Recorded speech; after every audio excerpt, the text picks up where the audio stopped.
Seguindo com o nosso assunto tornearia em madeira, hoje eu vou mostrar para vocês o passo a passo para fazer esse conjunto que vocês viram no nosso vídeo anterior sobre tornearia, que é uma cuiazinha com um socador para fazer a sua caipirinha.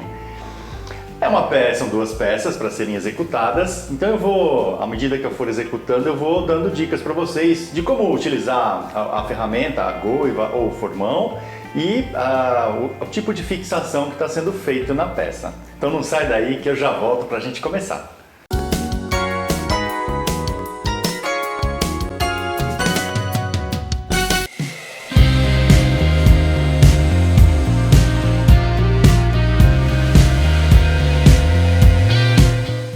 Aproveita, já se inscreve no nosso canal e aciona o sininho para você receber as notificações de quando a gente posta conteúdo. Para fazer esse conjunto de cuia com socador, eu sigo usando esse torno que está aqui na minha frente, que é o torno da Manrod. No nosso programa anterior, onde eu falei de tornearia em madeira, eu mostrei ele em detalhes, falei das suas características, inclusive é um programa onde eu disponibilizo um PDF com uma tabela comparativa com diversos tornos que a Manrod importa, tornos de excelente qualidade.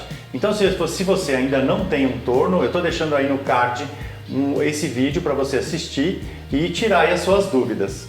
O ponto de partida para qualquer torneamento é você fixar a sua peça.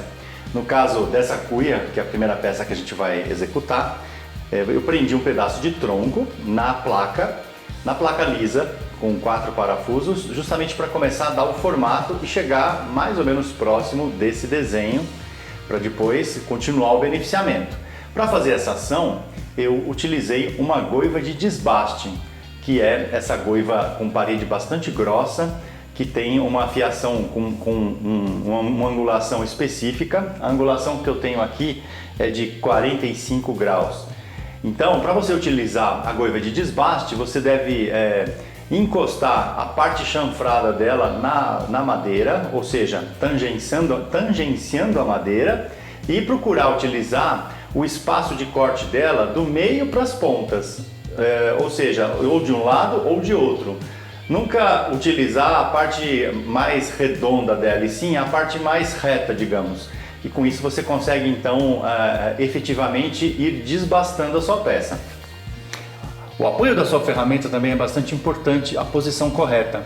Então você deve aproximá-lo bastante da peça, sem encostar logicamente, para que a ponta da sua ferramenta, a ponta da goiva de desbaste, por exemplo, fique bem próximo, o apoio fique bem próximo da sua ponta. E com relação à altura desse apoio, ele deve estar no centro da peça ou ligeiramente acima, para que a ferramenta ataque a madeira na posição correta, ou seja, na altura correta. Depois que a peça ficou mais regular, eu passei a usar o formão raspador com ponta arredondada, que é esse formão. Esse formão ele é utilizado na horizontal, com o apoio de ferramenta bem próximo da peça. Então você apoia bem a ponta realmente dele, para que ele não tenha a tendência de fazer esse movimento. E aí você vai então raspando a peça. Isso já quando ela já está no seu formato, né? Você consegue então alisar a peça e fazer algumas interferências com o formão raspador. Depois de deixar a peça praticamente no seu formato final, eu deixei a sua base reta para poder escavar um buraco para prender os mordentes da placa de torno. Então eu escavei um buraco com as paredes ligeiramente inclinadas na angulação dos mordentes da placa. Para fazer isso, eu utilizei uma goiva de torneamento, ou também chamada goiva de perfilar, com um ângulo de 35 graus. Então eu fui escavando esse buraco, justamente para chegar numa profundidade aí de 8 a 10 milímetros, e depois chanfrei os cantos na angulação dos mordentes da placa, para ela poder ficar bem fixada inversamente, para depois então a gente abrir a cavidade da cuia. Depois da peça fixada com a placa de torno e os seus mordentes, eu pude então começar a escavar o seu interior. E para fazer essa escavação, eu continuei utilizando a goiva de torneamento ou a goiva de perfilar. Existe a goiva de escavamento, que é semelhante à goiva de torneamento, mas ela tem um comprimento maior e uma angulação ligeiramente diferente. Mas, como a peça é pequena, essa escavação é uma escavação também pequena e com um ângulo relativamente fechado.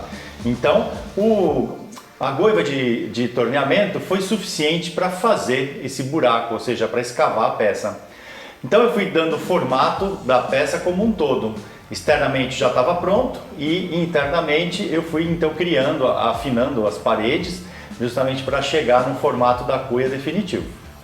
E por fim, eu entrei com a numeração de lixa, justamente para ir afinando o seu acabamento. Comecei com lixa 100, passei para 150, 280 e para realmente finalizar e deixá-la bem lisa e quase com polimento, eu usei lixa 320. E para dar o acabamento, ou seja, proteger a peça, eu passei óleo mineral. Como ela vai ter contato com o alimento, então é importante você usar uma substância que seja atóxica, que é o caso do óleo mineral. Para tornear o pilãozinho ou o socador, eu parti de uma peça de tronco com um tamanho um pouco maior ao tamanho que eu desejava, para poder fazer então a sua construção, a sua modelagem. Essa peça foi fixada com a ponta de arraste e a contraponta. Então, depois da peça muito bem fixada, eu comecei o seu desbaste com a goiva de desbaste, reduzindo o seu diâmetro. Então, primeiro eu arranquei a casca da madeira e depois fui reduzindo aí o seu diâmetro até chegar próximo da medida que eu quero, que é justamente o diâmetro para entrar dentro da cuia para servir de socador. Quando eu cheguei próximo, ou seja, eu criei o cilindro próximo dessa medida, eu comecei então a modelagem. A modelagem utilizando uma goiva de torneamento ou uma goiva de perfilar. Esse tipo de modelagem, né, de torneamento, você sempre parte da parte mais alta da madeira para a parte mais baixa. Como você está afundando, ou seja, fazendo, eu diria reduzindo, né, o diâmetro da peça, então o correto é você fazer dessa forma, da parte mais alta para a parte mais baixa. E com isso eu fui criando, ou seja, modelando o desenho que eu queria. A parte mais grossa, né, o diâmetro maior, para entrar dentro da cuia e fazer aí o seu trabalho de socar o alimento, e uma ponta oposta anatômica para você ter aí uma boa pega do seu socador. Depois que a peça ficou praticamente no seu desenho definitivo, eu utilizei um formão raspador justamente para alisar a peça e afinar as suas linhas. Depois disso eu entrei então com a lixa 100, lixa 150, 280, 320, para deixar a peça com o mesmo toque da cuia que já foi feita. Depois que terminou então essa usinagem e o lixamento, eu apliquei o óleo mineral. Como a peça está entre duas pontas, ou seja, a ponta de arraste e a contraponta, foi necessário fazer um corte da peça para soltá-la do torno, para deixar o mínimo possível de acabamento nas suas pontas. Para fazer isso, eu utilizei uma goiva partidora, que é a goiva que você utiliza em pé, né? Ela tem um bico e você utiliza ela em pé e vai afundando na madeira, ou seja, cortando a madeira, para chegar bem próximo aí dela se soltar. Para fazer esse conjunto de cuia com pilão, eu utilizei as quatro goivas básicas: a goiva de desbaste, o formão raspador com ponta redonda, a goiva cortadora ou partidora e a goiva de torneamento ou goiva de perfilar. Essas quatro ferramentas são ferramentas básicas que dá para você fazer muita coisa no torno. Esse conjunto da Manrod ainda tem duas peças. Tem a goiva de acabamento, que também é chamada como goiva oblíqua, que ela tem inclusive um desenho ovalado aqui, que isso dá a condição de você trabalhar a peça na sua posição correta aqui de corte. E tem a goiva para escavar, que é essa goiva maior, semelhante à goiva de torneamento ou à goiva de perfilar, só que ela é mais comprida, justamente para você escavar peças mais fundas. Então esse daqui é um kit básico para você começar no mundo da tornearia. O torno é apaixonante, realmente é viciante. Você consegue começar peças brutas, né, de um pedaço de madeira bem bruto e chegar a terminar peças muito legais. Inclusive, é uma possibilidade de uma fonte de renda, de uma bela de uma fonte de renda.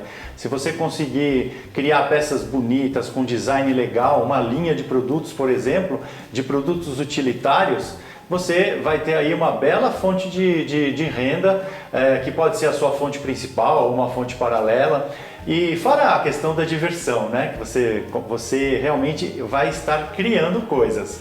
É muito bom. Eu fico por aqui.